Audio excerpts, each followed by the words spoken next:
So ఈ problem కూడా ladies లో ఎక్కువ వస్తుంది కదండి. కామన్ సర్జరీస్ లేడీస్లో ఎక్కువ కదండి. Caesareans hmm. అండ్ హిస్టరెక్టమీస్ ఇవంతా lower abdominal surgeries common in females compare to మేల్స్కి తీసుకుంటే.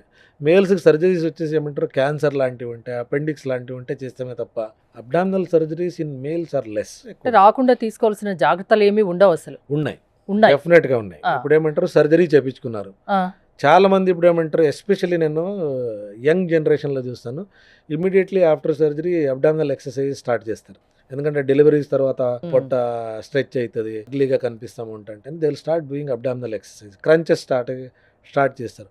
అప్పుడు ఏమవుతుందంటే ఆపరేటెడ్ ఏరియాలో స్టిచెస్ లూజ్ అయ్యే ఛాన్సెస్ ఉంటాయి. ఉమ్, అదే కాకుండా హిస్టరెక్టమీ జరిగిన వాళ్ళు, వేరే ఆపరేషన్ జరిగిన వాళ్ళను మర్చిపోతారు.